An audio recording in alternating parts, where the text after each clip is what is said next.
Welcome back to the DNA Pest Control Podcast. Aaron. And Daniel. Thank you. These are always our favorite. We just talked about it. We did. We literally just talked about it. The Q&A is always fun. But the best part about it is always having a pest guest. Mm-hmm. And this pest guest is actually one that I've met multiple times.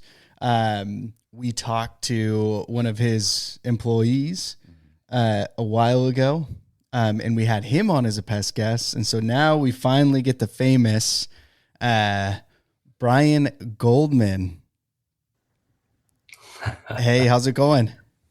Good. How you guys doing? I don't know about famous, but I'll take it. I like it. Maybe now after the appearance on the DNA podcast. There we go. No. We haven't even got into the good stuff yet. I just threw you up here, so we made sure we have everything right. Aaron's going to take it away. Yes. Brian, thank you so much for joining us this morning. Brian Goldman here is with us, owner, CEO, Big Blue Bug Solutions. Also, he is a candidate Rhode Island Small Business Person of the Year. So congratulations on that. We can go a little bit into that as the episode proceeds. Over 14 years in the industry, actually taken over, but much longer. Brian Goldman.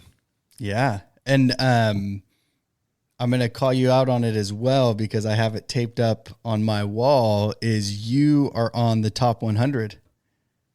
Yeah, we made the PCT Top 100, so we were number 70 this past year. Excited to see where we land in May, and we just keep moving up. It's really exciting time to be part of our business, part of the industry. We're just excited. No, that's awesome. What made you finally decide to kind of go through that? Because I know you do have to give them information and... Yeah, it's funny. My father, when he was running the business, never really wanted to volunteer that information. He came in through a generation that was much more private. You know, they didn't like to talk numbers, good or bad. It just didn't matter. It was just something that they always thought was fairly private and was just meant to be kept in-house. But I think in today's day and age, we're in the information age, and employees like to know, and everyone tends to be able to figure it out anyway just by doing a quick Google search. So we said, what are we doing? We might as well be proud of it and start talking about it openly with everyone. That's part of being in the information age. Yeah, no, that's awesome. And that is definitely a hard thing because I grew up in that as well. My parents being very closed about certain information, didn't want to give it out. And I was always the one that's like, hey, does it really matter? Like, who cares? Be proud of it. And so that is awesome that you're up there, and we plan to get up there with you. So we're still working on it. Yeah, I am sure you will be. Thank you. You guys are going to pass us. We got to at least make sure we're always at 99. So once you pass us, if we fall back, we're still at 100. Oh, Smart. no. Good call. Oh, man. So, Brian, tell us a little bit about the picture behind you, because it's so significant of, really who you are and what you've done, and really your dad and your family. What's the story behind that? Yeah, we have a long family history. We're really, really proud of it. It dates all the way back to my great-grandfather, 1906. He was 17 years old. He was living in the border of Russia and Poland. And at that time, we're a Jewish family, and there was a lot of anti-Semitism going on at that time. And so he saw, I got to make for a better life for myself and my family. So he traveled across Europe, hopped on a boat in London, took the boat all the way through Ellis Island, and eventually settled in Rhode Island. We don't know why he settled in Rhode Island, but what we do know is by the time he got here, all he had was a nickel in his pocket. With the nickel, he bought a pail, a sponge, and an apple because he was hungry. He sat down, he ate the apple, and then he got up and he started going door to door offering to wash people's windows. Within 5 years, he turned it into the biggest window washing company in Rhode Island. It was the true American dream story, something we're really, really proud of. Then when my grandfather, his oldest son, came of age, he went to Cornell, graduated, and they said, I think I'm ready to go into a business. And they said, what, we really need to diversify. And so we had some cousins who were in the pest control industry. And he said, I hear pest control is a great industry. And so at a desk at that window washing company, we started our pest control company, New England Exterminating and Fumigating.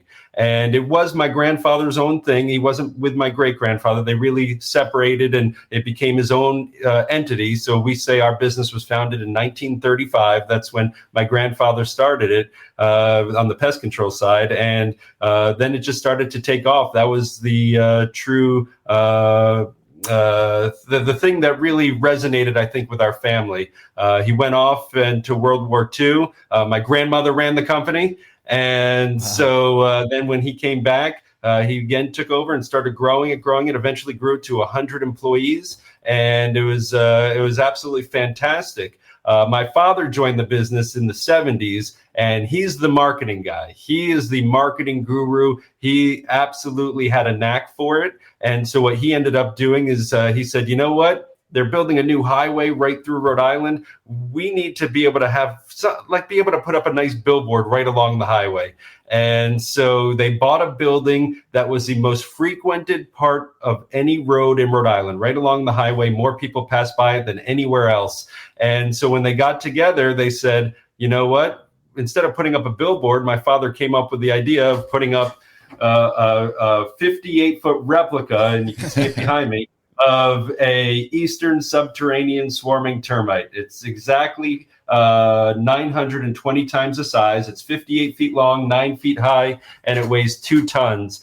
And ever since then, the brand has just taken off. It's been incredible what my father was able to do and his foresight. You know, I think he'll be the first one to tell you he's even surprised at how much it's taken off. It's really become iconic in our area. And it's been in movies. It was in Dumb and Dumber. They actually filmed part of Dumb and Dumber 2 on our roof. It was on Family Guy. It's been on Oprah, The Today Show, Good Morning America. It's really started to make its way throughout. It actually had its own lottery scratch ticket in Rhode Island.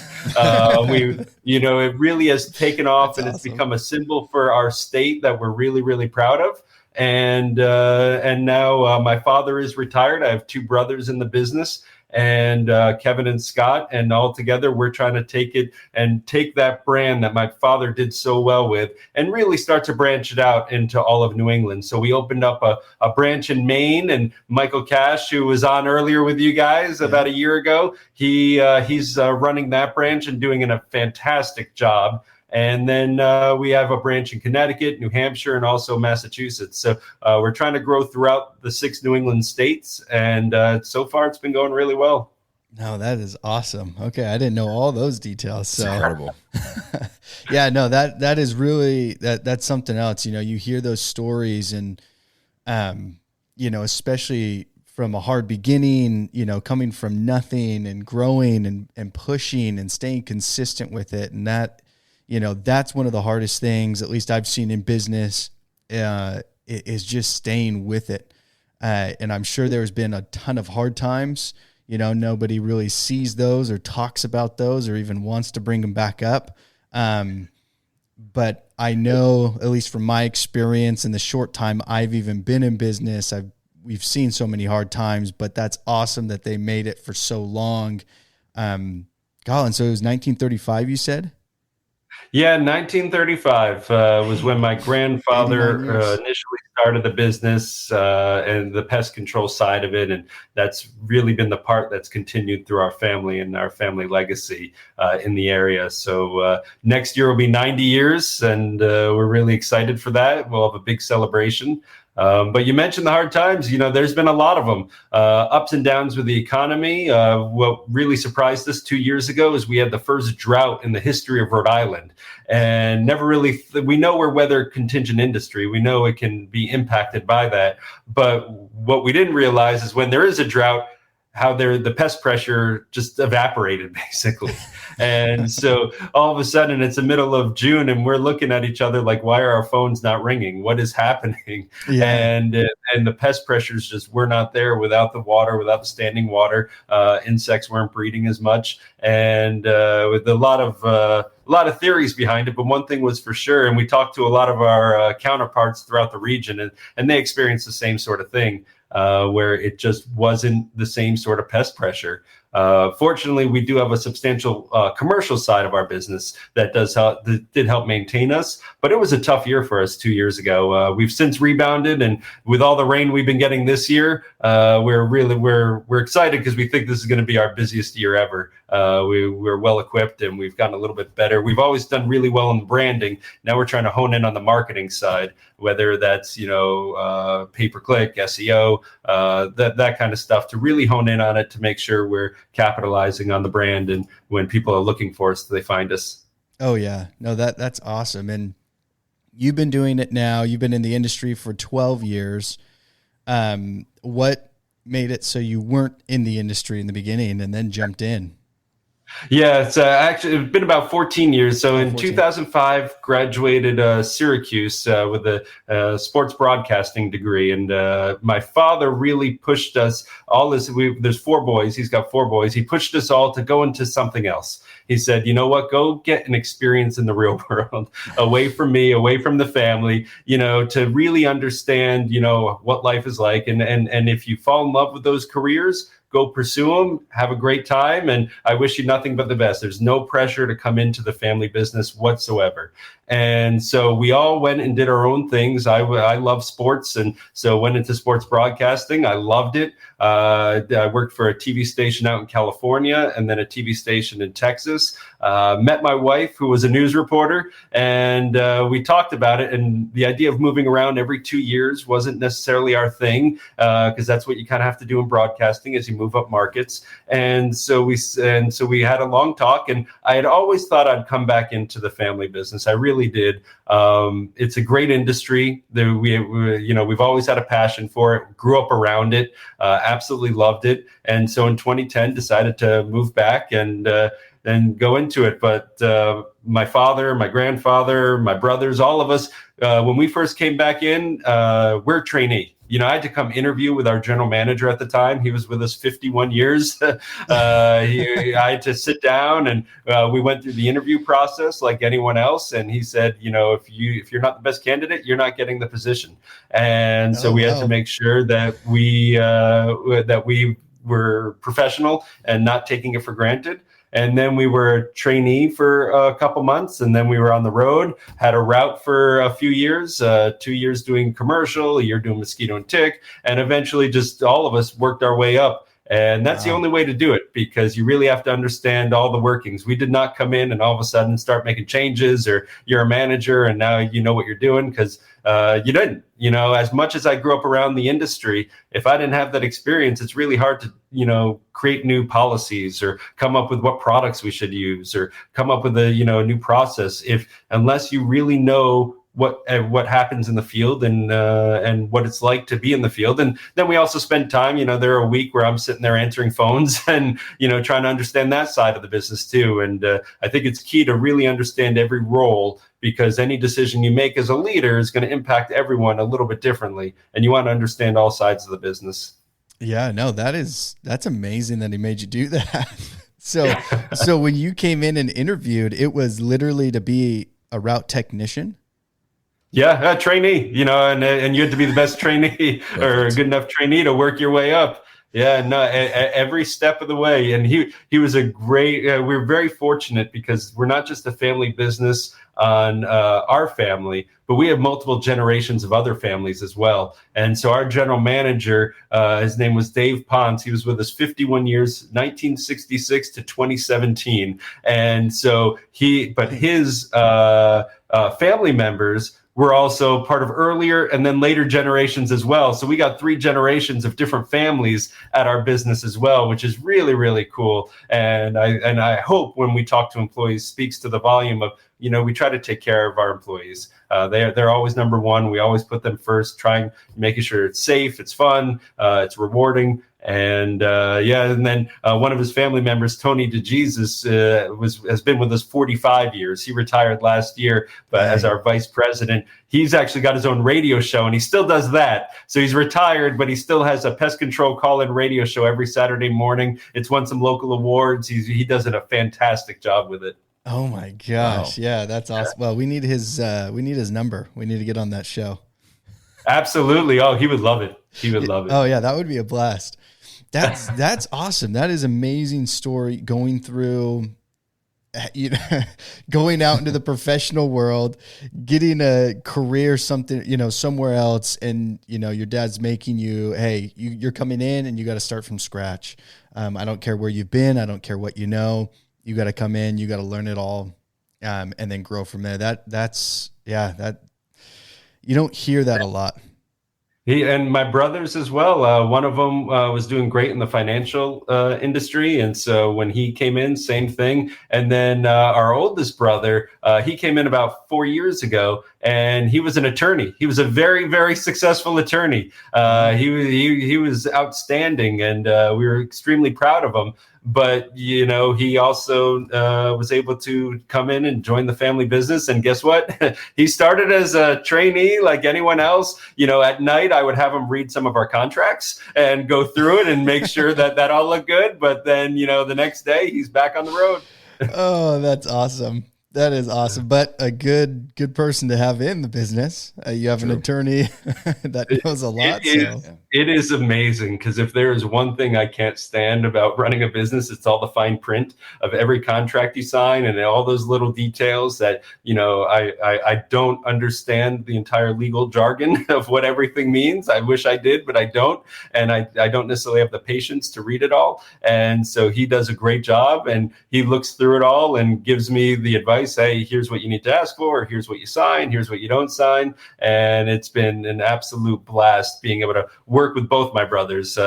We all bring in a unique skill set, I believe, and that really helps us work together. You know, a lot of family businesses are all yelling at each other, and nobody really gets along too well. But we all got our strengths. We all have our lanes that we know we're responsible for, and it really helps. Where, you know, you go into work, and even if there's a disagreement, the moment you leave, your brothers, and we'll go, you know, have dinner together with all our families. That's awesome. And was there an agreement that you guys placed from the beginning when you all came in together, or you started bringing on your brothers? Was it just a common, hey, we got to sit down and talk about this? You know, we know we're getting into business together. We know things are going to get frustrating. Did you have that conversation prior? I mean, it's an ongoing conversation. We have it every day, you know. So, but that's the only way to do it, right? You don't want to, because you don't know what you don't know. As a business develops, as we develop, as skill sets change, whatever those may be, we're always evolving, and so it's a constant conversation. Where, hey, is this the role I want to be in right now? Is there something else I should be doing? Could be doing? And so I think because we're so open to it. It makes it pretty easy. And at the end of the day, we always step back and say, you know, if there's a disagreement, we say, okay, what's best for the business? You know, it's not about me. It's not about you. It's what is best for the business. And when you step back, the answer's right there. You know, we almost every time we're like, okay, well, it's very clearly we should be doing this. And so that's what we go with. So I got to say, you know, there really hasn't been any major disagreements or anything. We're usually pretty in sync, because the other thing is, it's whoever's responsible for the headaches that may come from that decision. So, you know, if all of a sudden we want to change something with QuickBooks or the financial side, well, that's my brother Scott. So all of a sudden when things go wrong, hey, that's your responsibility. So I'll let you make that decision. It's not a headache that you'll have to deal with. Same thing for, you know, my brother Kevin, who came in as the attorney. He's our director of administration now. If there's something on the HR side he wants to change, and well, guess what? If something happens with, you know, how we're doing payroll or whatever else, you got to deal with that headache. So go ahead. At the end of the day, you get to make that call. And so usually we're pretty open to what it is, and I think we're all. I don't think any of us take so much pride or ego where we're like, hey, it's my way or the highway, whether I'm right or wrong. We're pretty open to say, oh, wow, yeah, I made that decision. That didn't work out. So let's change it, you know, and that happens every day in business, where you think you're making the right decision, and then new information comes and you're like, ooh, okay, let's change this a little bit. Yeah, that's good. That's something that, you know, Aaron, he has a family member here as well. So that's always a fun thing to kind of look at and, you know, talk about. But it's something I haven't had to go through necessarily here. My family doesn't live here, so nobody works for me from my family. But it's something I've always wanted and I've always thought about. But he gets to live it, so he gets to see the ups and downs and the mistakes. Yeah, and Brian, you hit it on the head, saying that conversation needs to happen every day, because my brother started here about 9-10 months ago. Yeah, something like that. And it's very refreshing kind of pulling ourselves back and having that ongoing conversation of, like you said, what's best for the business, Yeah. And so what has it been like working with them? Are you able to have those conversations every day? We're a lot better at it now. And it's a process. It evolves over time, right? Mm-hmm. So eventually you just got to be able to have those honest conversations if something's not working, and be able to figure out ways to make it work. No, absolutely. I mean, it's a lot of fun. Like I love working with my brother, and then we get together with our family, we're planning for meeting up for Easter with my mom, and it's just cool to go inside and outside of the business with that. But I find myself getting a little bit more quick triggered and a little bit, my fuse is a little bit shorter, and I have to, look internally and say, just remember that it's business right now, it's okay. Don't take it personally, And the key is to be able to turn it off too. So you get together for family dinners or Thanksgiving or something, and naturally business stuff will come up because that's what everyone's been up to. But I really try so hard to turn that part off and to make sure they're my brothers, they're my parents, they're not necessarily my business partners in that sense. Because when you're with family, you don't want, whether it's good or bad, you want to be able to focus on the family. And so to try to be able to turn that off, it's hard. It's hard when you're going through any sort of challenges, especially that are top of mind. But I think that's so vitally important, not just for them in that relationship, but also for, spouses and kids, because all of a sudden you got to be able to focus on, what's going on around you. Because if you can't turn that off, you just never get away from the business, especially in today's day and age, going remote. I work remote a lot now, and it's just, it's hard because all of a sudden, it's midnight and you're still doing stuff, and you just missed the, kids dinner with the kids, your wife, and you feel like, you're missing out on that stuff. And so you want to be able to give them that attention. So the key is just to really be able to try to turn it off as hard as it can be, and give them your undivided attention. No, that's good advice. And when you came in, Brian, to the business, where was it sitting, size wise? Was it pretty big? It was about half the size. Okay. So when we came in, we were doing pretty good. Very successful business. The brand was absolutely fantastic. But my father will tell you, he grew the business to a certain size and said, "Okay, we're pretty good." And so when my brothers and I came in, my father started making certain investments, better software. We changed the name from New England Pest Control to Big Blue Bug Solutions, which is the bug behind me, and that's what we were famous for, and that helped with SEO and a lot of other stuff. So we started to really hone in to make sure we could grow the business and the brand. And then as my brothers and I got into those leadership roles, we said, okay, now is the time to really grow it. So realistically, in about the last 5-6 years, we've doubled in size. And it's only been because that was truly our focus. A lot of headaches to go along with it, so I get why my father might not have wanted to do it. Yeah. But we feel good because we're getting closer and closer to, I think, being on the other side of it, where 6 different states, 6 different sets of laws, 6 different chemicals. In the state of Maine, you could have one set of products in one town, and you can't use those in the next town. And so it becomes so complicated. In Connecticut, they have what's called the abutters list. So if you're treating one property and someone else on the neighboring property, they want to be notified of anything you treat.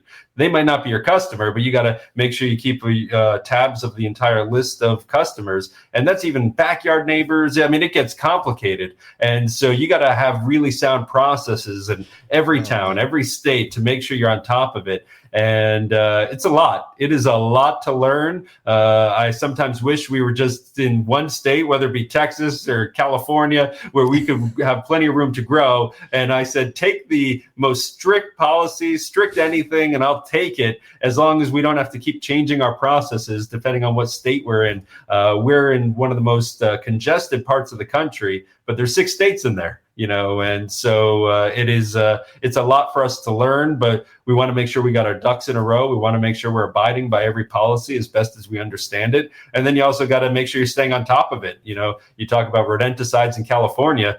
Well, certain ones in Massachusetts, or what does it look like in Maine, or what does it look like over here? And there's just more and more of that continues to come up that we got to monitor, and it's a lot. Oh yeah, no, and that's actually, I mean, congratulations for growing it. I mean, doubling it in size is, huge. It is huge. I mean, that's a lot of businesses wish for that, And what were some of those struggles along the way? Because there is a lot of listeners that are just starting out.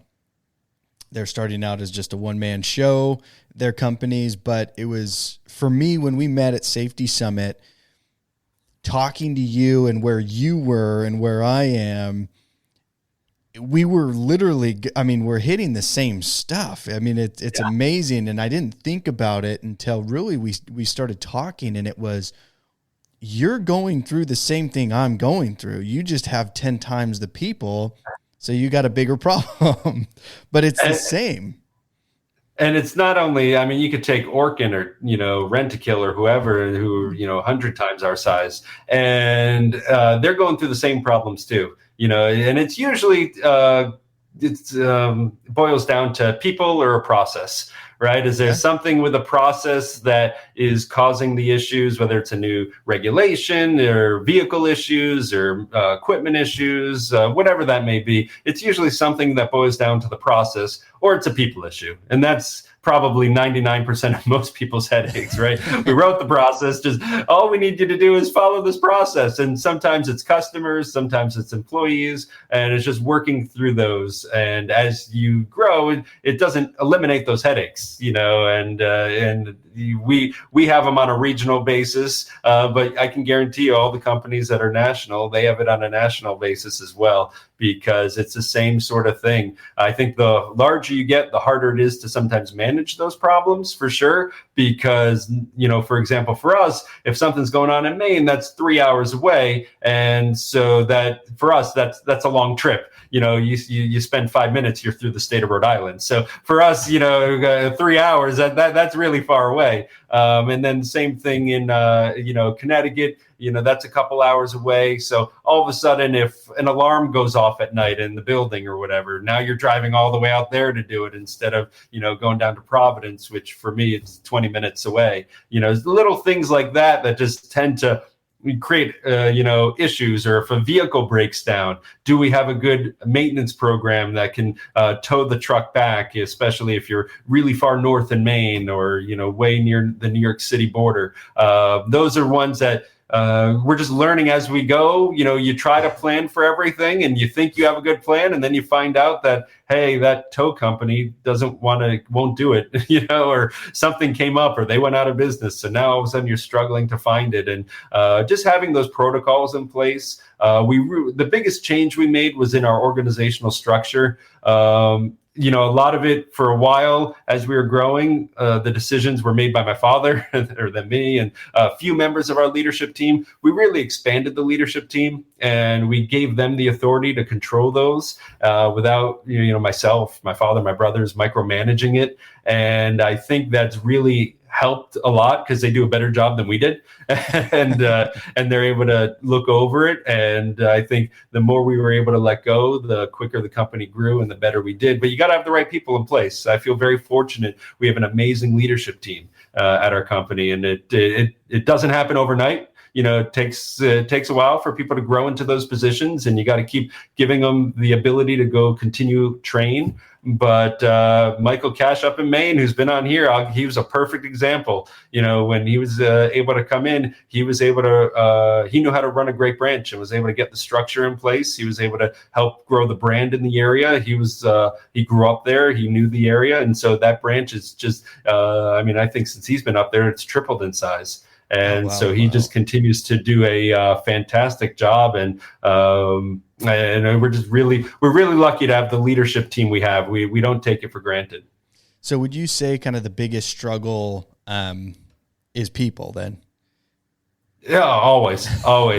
Yeah, people. You could have the perfect plan, but if you don't have the right people to execute it, then it doesn't matter. And then there's a customer side too. Trying to when you're dealing with the public. People in the Northeast aren't famous for being overly friendly. It might be the nicest way to put it.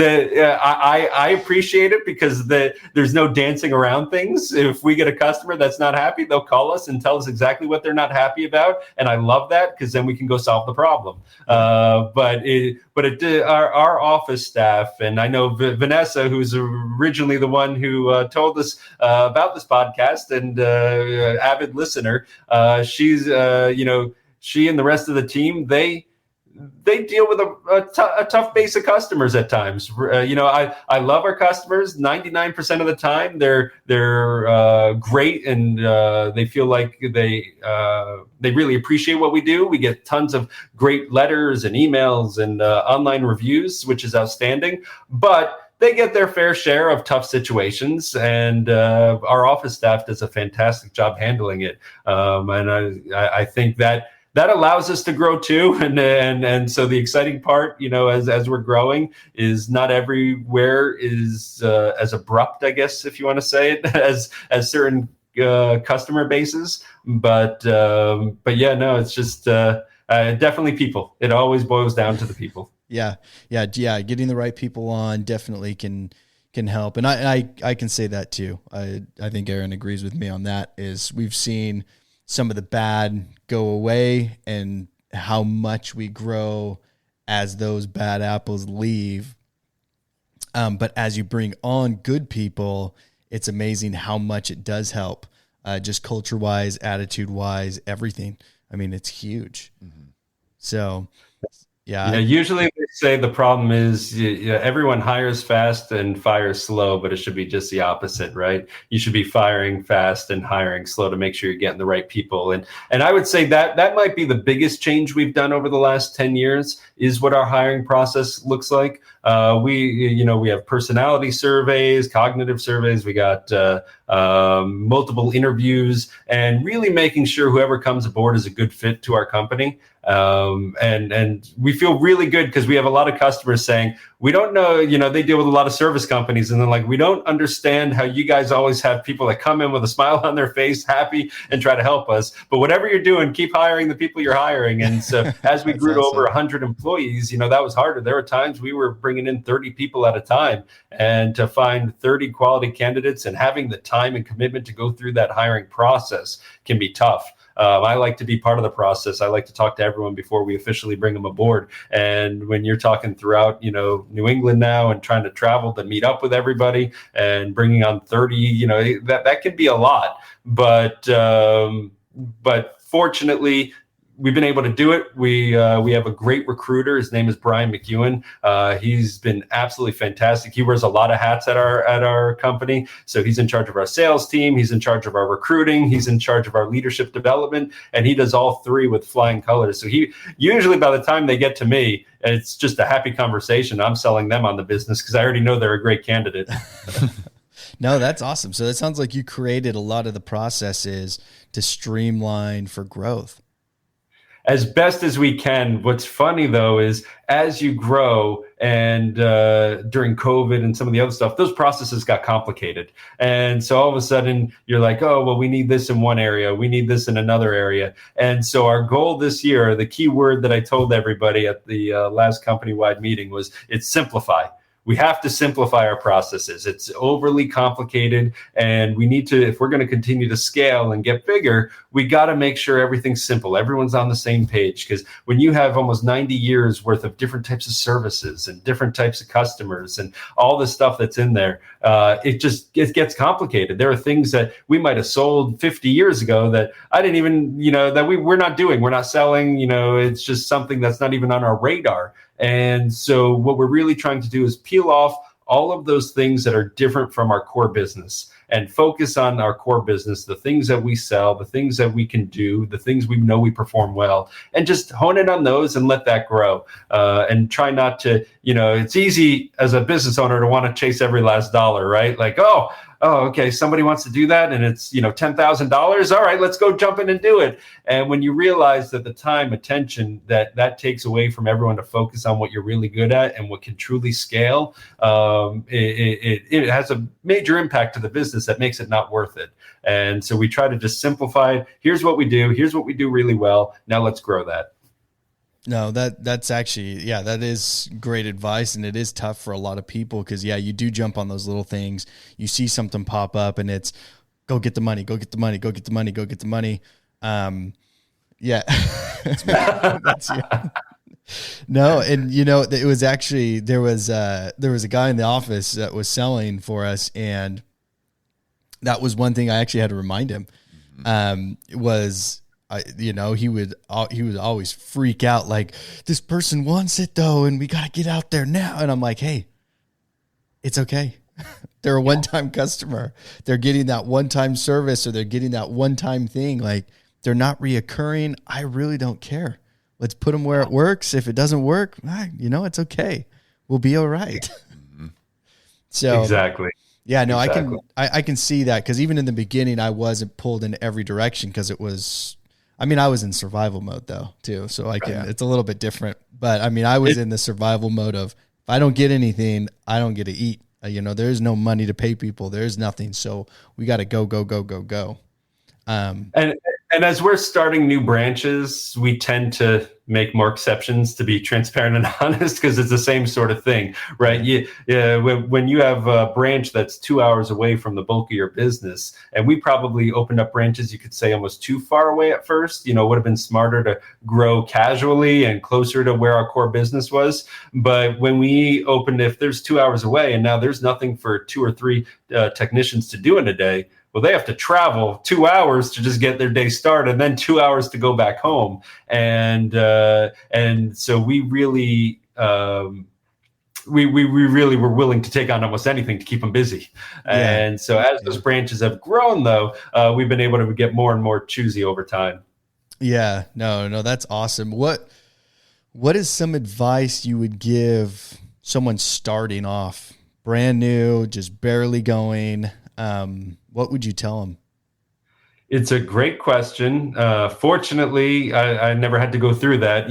We've started our branches from scratch, but and even my father never really went through it. It was really my grandfather who started it from scratch. But my best advice would just be to soak up every last ounce of information you can. We're in the information age. It's all out there, whether it's podcasts like this, there's cost studies online of what things should be costing you. That was an eye opener for me.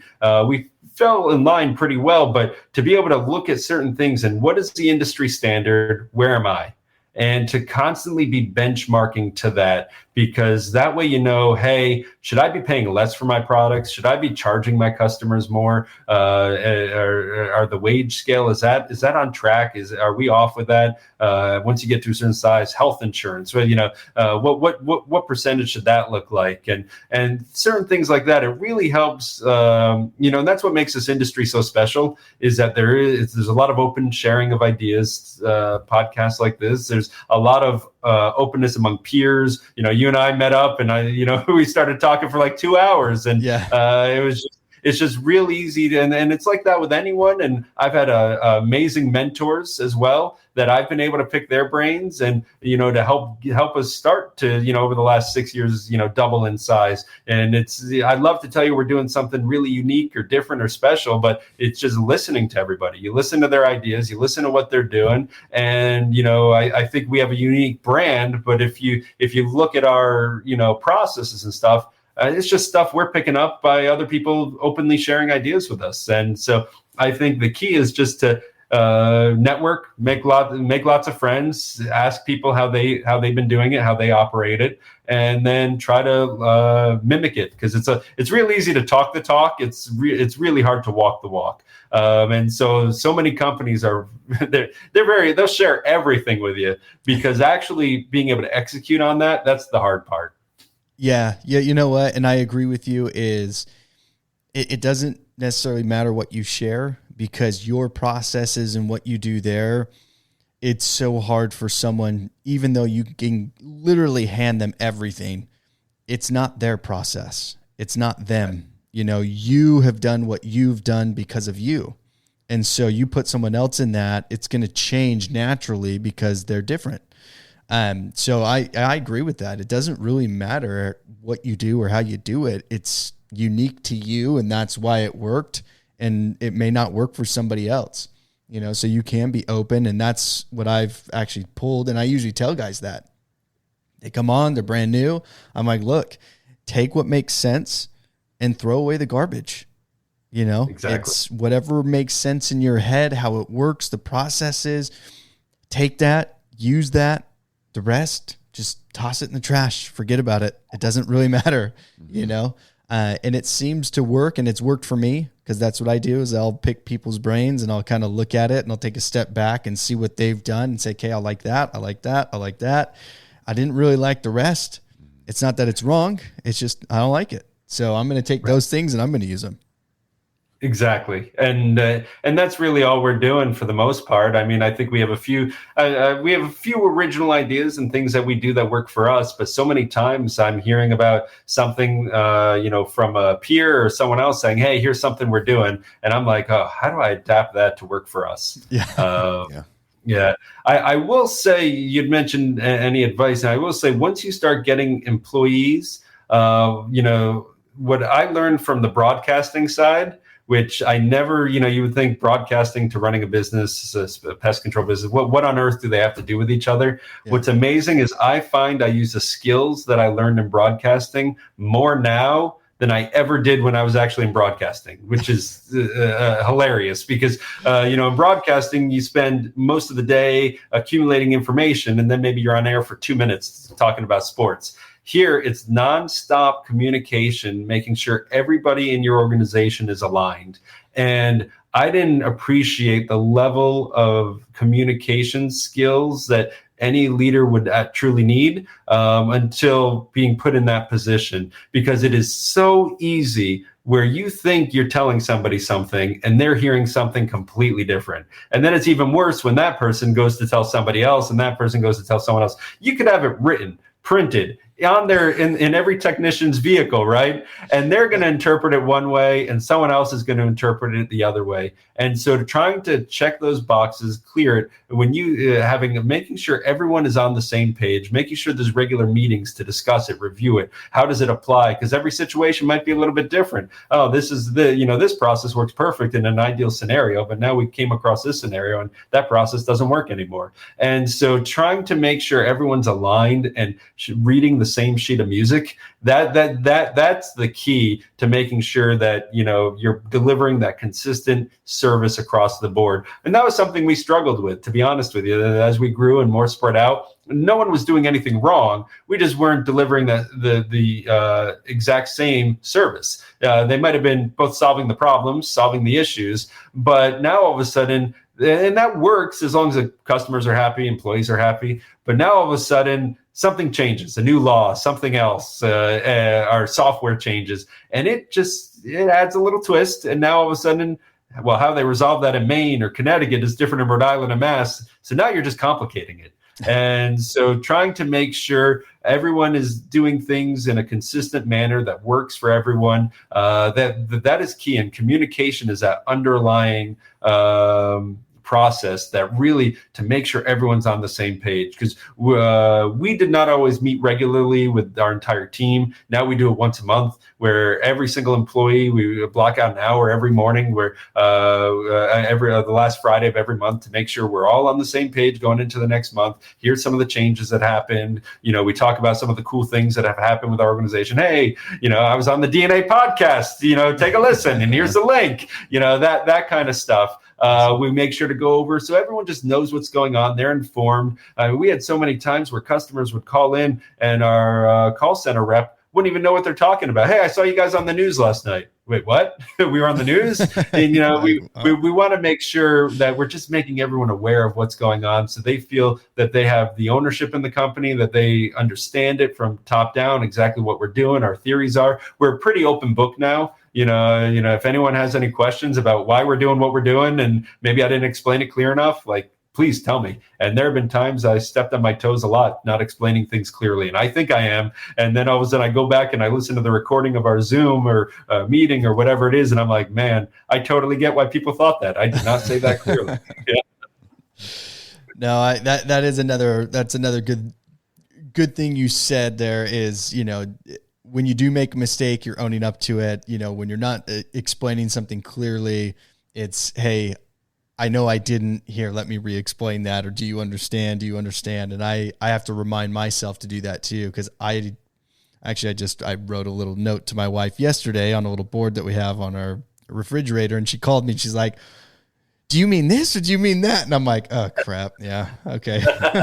I guess I didn't write it exactly, perfect. I'm like, no, but this. And so, but I get that. It's owning up to that mistake too. And it's understanding, hey, maybe I didn't explain that correctly. And I want to make sure that I'm clear on that so they understand it. And now I understand that they understand. Right.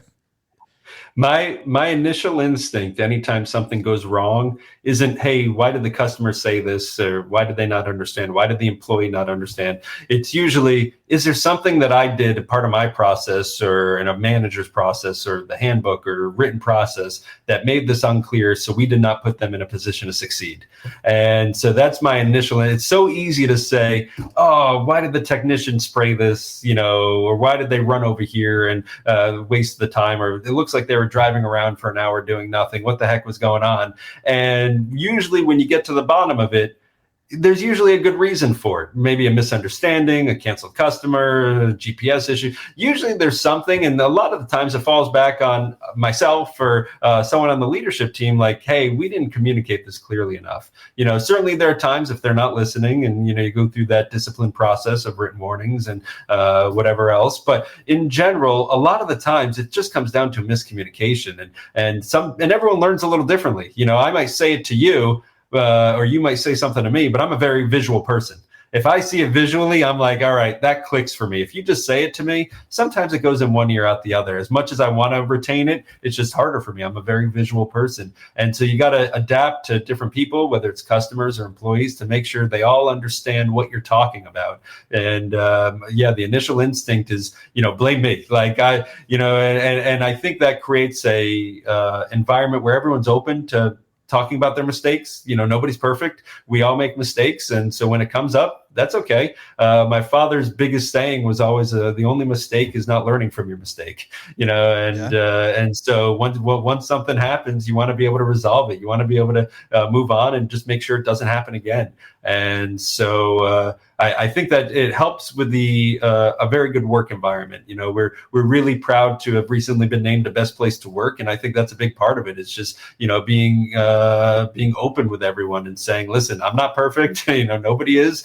Let's just work towards a solution. Let's not let our egos get the best of us, where we're saying, oh, there they go again, or they're messing up again. No, what should the future look like? How do we make sure this doesn't happen again? And instead of getting caught up with the past, this is what it should look like. And you reset those expectations. If someone's a repeat offender and they keep going through it, well, yeah, then you got to have those conversations that are not always easy. But in general, you want to give everyone the benefit of the doubt. And we always try to do that and look at ourselves first. And I think it's really hard when as an owner, you're getting pulled in a million different directions, right? And it's just, all of a sudden you're having a conversation about marketing, and now you're having a conversation about, hey, am I going to have to fire this person? Now you're having a conversation about, what products I should order, right? And you got to be able to have that capacity to go back and forth as best as you can. And it's hard. And so it's real easy just to jump to a conclusion and pull a quick trigger, especially when it comes to employees that are right there and you're able to voice the brunt of your anger and get it all out, because it can get frustrating. But I think the more patience somebody has in a leadership role and giving everyone the benefit of the doubt, it usually goes a long way, because most of the time people are just trying to do the right thing. And I truly do believe that. And so I don't think anyone's trying to take advantage. I think sometimes they get frustrated because they don't know and they don't fully understand it. And so the more you can make it clear, then they're going to continue to try to do a good job. Yeah. No, I agree with that. We just have one right now that we're dealing with, and I'm sure it's a misunderstanding, and we'll get to the bottom of it actually later today. So it's good that we're talking about it. But that is something that I have to remind myself too, is look at the situation as a whole and what's really going on, and what's really happening, and pulling yourself back from the situation and saying, hey, let's just figure out why. And then from there we can address it. If it is them, then great. We'll address that. If it's us, great, but let's figure it out. It's just a learning experience, so it doesn't happen in the future with that direct person and us. And it's figuring it out. And the more you grow, that becomes a daily occurrence. And so it's and then eventually you want to find the people that can handle it and maybe even handle it better than you. And that's what we've done recently. We now have a director level of leadership roles, and they're the ones that handle it at first. And then eventually, if it has to get escalated, I'll get involved. But they're the ones that are handling it regularly and just making sure they're equipped with those tools to not jump to conclusions and not ready to, anytime you elevate someone from, for example, a technician to a supervisor, that's their initial instinct, right? And, I was a perfect technician. Now this person's not doing what they're supposed to be doing. I'm going to jump all over them because they're not doing it. And I get it. It's a very normal reaction. But sometimes they might not realize they might not have got the same training. They might not have gotten the same advice or the same know-how of how to do something. So to give them benefit of the doubt, go with them, show them exactly how to service this account, make sure we're all on the same page moving forward. And then if they continue to do the mistakes, then it has to be addressed. But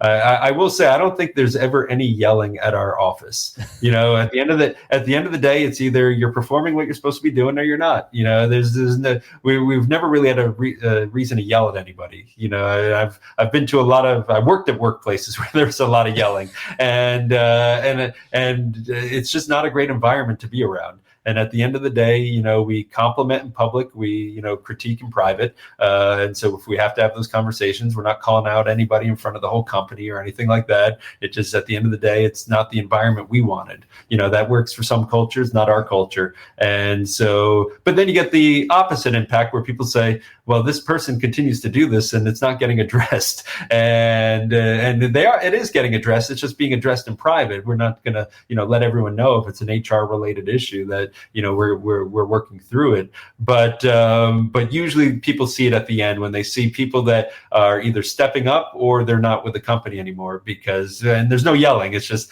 here's what we found. This needs to improve. If it doesn't improve, then we have to make some decisions. But it's a pretty simple conversation. We try not to, again, overcomplicate it, because there's no reason to kick and scream and yell. That usually doesn't get through to most people as much as you want it to. It's usually just having that open, honest conversation. Yeah, that's actually what me and Aaron have been focusing on a lot over the past couple of months is, our little motto. I think that wasn't really deemed a motto, but we've been saying it so much is, take feelings out of it. Don't get feelings involved. Take your feelings out of it. This is the process. This is what needs to be done. This is how it needs to be done. I don't need to yell at you. I'm not upset. I really don't care. This is what you got to change. This is what you got to do. And if you don't, these are the consequences. But it's really that simple. I don't want to get mad. I don't want to be stressed. I don't want to be, always worried. It's just take the feelings out. and creating those processes have helped us do that, is taking the feelings out of it. So there is no yelling. There's no need for it, because And what I'll even say is it's the exact opposite feelings. We usually come at it from a side of love. Like, there's nothing we wouldn't do for our employees. Absolutely nothing. Like, you name it, and we would bend over backwards to make it work. We always try to do that. It's always been part of our history. And so if someone's not performing, the conversation is, what can we do to get you there? We want to see you succeed. We're doing everything we can to make this work for you.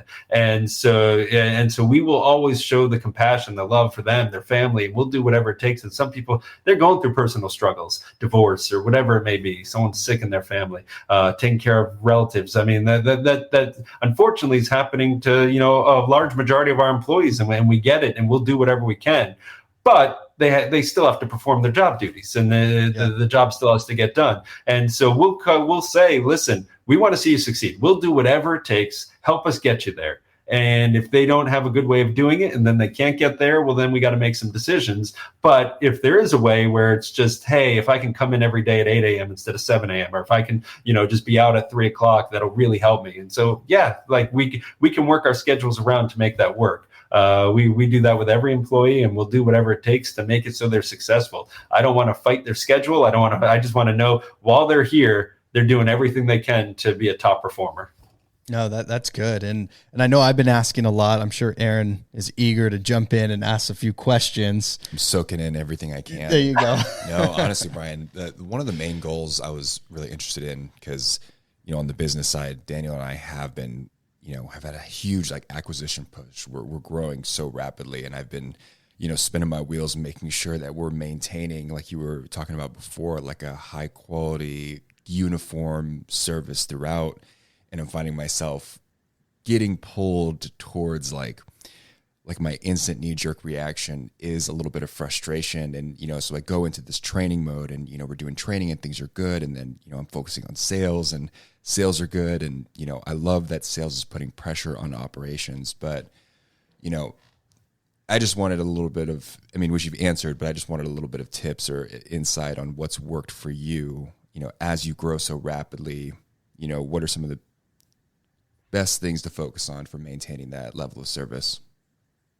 Yeah, and I think it's simplifying it, and certainly when it comes to an acquisition, since I've been running the business, we have not acquired a company. All of it has been organic, which has been exciting to grow that quickly, just organically. But I know through acquisitions and through talking to a lot of peers, but also as we've grown, it's just simplifying the process, and even if it's a company coming in with their own, that you acquired, with their own standards, with their own ways of doing it, I think it's just having a simple process with what you do. Don't overcomplicate it. Here's how we service a normal residential customer. It takes, half hour, 45 minutes, whatever it is. And here's exactly what we're going to do. Everybody on the same page, having a checklist. Here's the checklist. Is everyone checking it? If everyone's on a mobile tablet or whatever it is, here are the things that you got to make sure you do. Are you marking off conducive conditions? Are you making sure this happens? Did you greet the customer?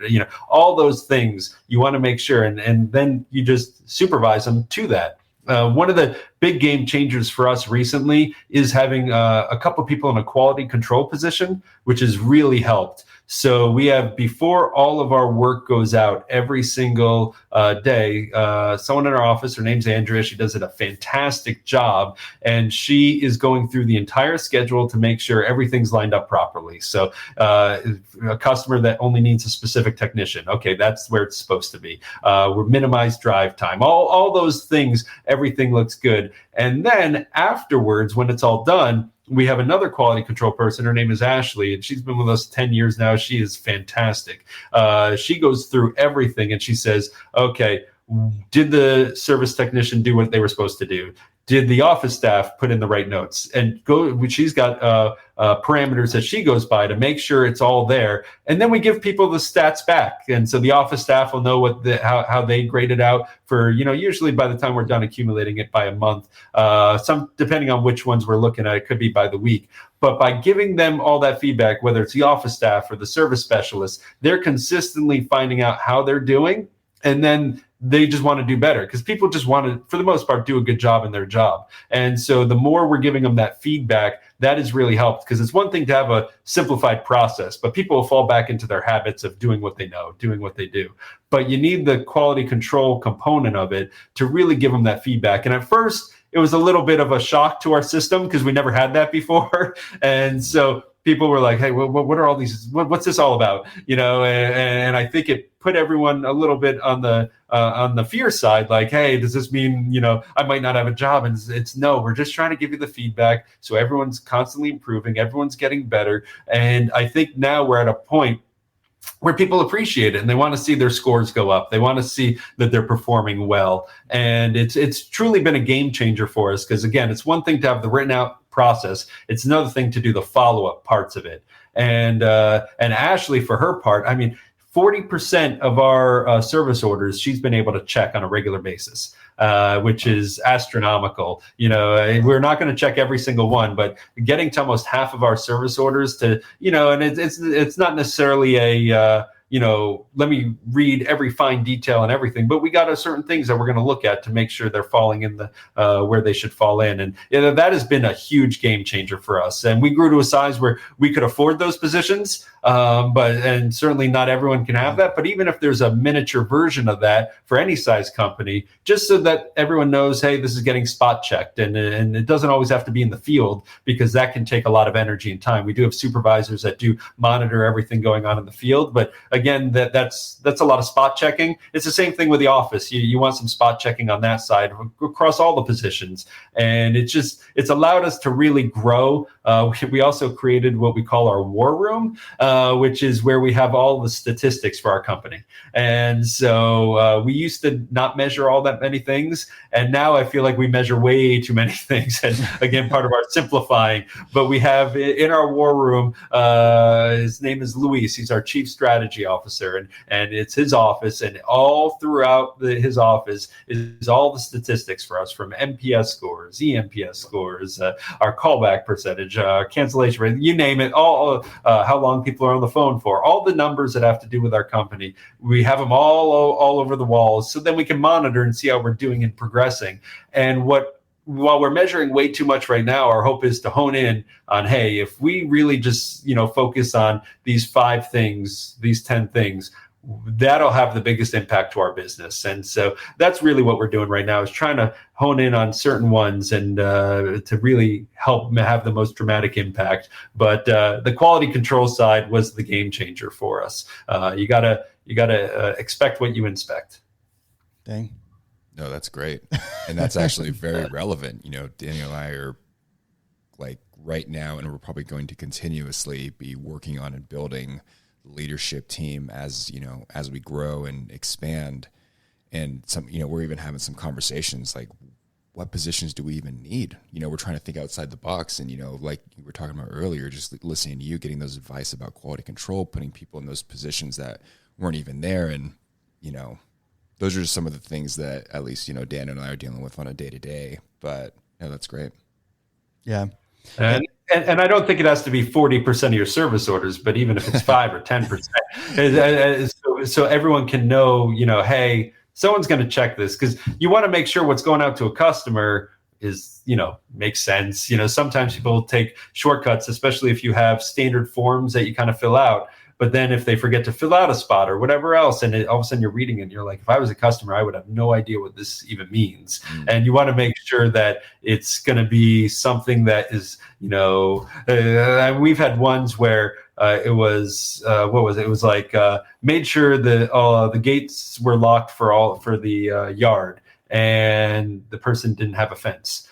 So, like, again, things that, sound good if you're putting it in for everybody, but if it doesn't apply, then they're going to be like, did they even treat my house? So, certain things that, you want to make sure everyone truly understands. Yeah, no, absolutely. And Brian, I know we came up on an hour. I didn't want to take up too much more of your time.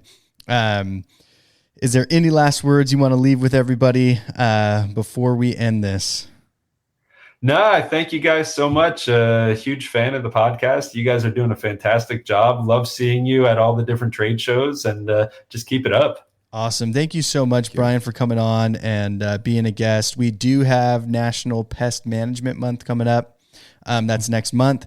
So if you have any employees you want to send our way, we'd love to have them on as a pest guest. And we're going to be giving out kind of a swag box, so hoodie, shirt, and everything to the one with the best story. So, ooh, okay. I will. We got a bunch who have great stories, so I will make sure that I'll have them compete over this one for which one we nominate. Okay. Yeah, please. Yeah, send us a couple. It doesn't really matter. We want as many as we can get. So if you can send us a couple, that'd be awesome. You got it. Awesome. Thank you so much, Brian, for coming on, and we will definitely have you back on. So be prepared, especially for that 90th celebration. I hope we are invited. We will show up. Yeah, absolutely. No, anytime. Thank you both so much. All right. You have a good one. Thank you, you too. All right. There we go. Brian Goldman. The man. The myth. Thank you. No, it's really good. Really good. Oh my God, it's refreshing, and it's cool that, Michael Cash, we had that episode sometime last year, months ago. It's awesome that he's doing well, and just Brian's perspective and tips on, how that company started and where his position sits now. Yeah. It's a lot of fun. It honestly is. It's so cool to see that, but the better thing about that is letting all these guys understand is what you're going through. We're all going through on a different level and a different scale, even on different positions, most, even Brian is on so many different levels doing so many different things. He's going through the same crap you're going through. Exactly. He's going through the same crap I'm going through. Exactly. So it's all there, and that's where we can learn so much from these people as they're coming in and they're saying, hey, look, it doesn't matter where I sit. He's at 70 on the top 100 and he's still going through the same stuff we're going through, and we're not even on it. Yeah. So it's like it doesn't matter where you sit. We're all going through the same problem. Now, how you take care of it and what you're doing, it may be a little bit different, but we're all going through it, so it's always good and refreshing to hear. And that's what I really enjoyed and I even told you right when I got back, I was like, dude, I met Brian. This is what was going on. Like, we're going through the same crap. Like it's insane to see that. Even where he sits, it's like, we're all going through it. It doesn't matter. It didn't matter where we were. I mean, I was even talking to safety guys that were working for Orkin, and they're doing $1 billion in a year. And it's like, it didn't matter. Same thing. Yeah. Their little department in such a massive organization, they're going through the same thing. Yeah. It's everybody's going through it. So that's really refreshing to hear, and hopefully gives a lot of energy, to the guys that are going through it. You're not this unique, special thing. We're all going through it. Yeah. It's all happening to us. So, but thanks, Brian, again, for coming on, and remember, pest guests, we need you guys. Yes. National Pest Management Month. So please, the great episode, first of many that we're going to put out this month. And if you were paying attention, we are giving out a swag box with a lot of this new merch that we're coming out with. I'm wearing a hoodie. He has a shirt. We have hats. We had a couple other throw-ins that we're going to put in there. Episodes drop every Monday, Thursday, YouTube, Instagram, Facebook, and directly on our website. What's great is you have a spot, fill out a little questionnaire, whether or not you want to be a guest or you just have questions for the end of the month Q&A.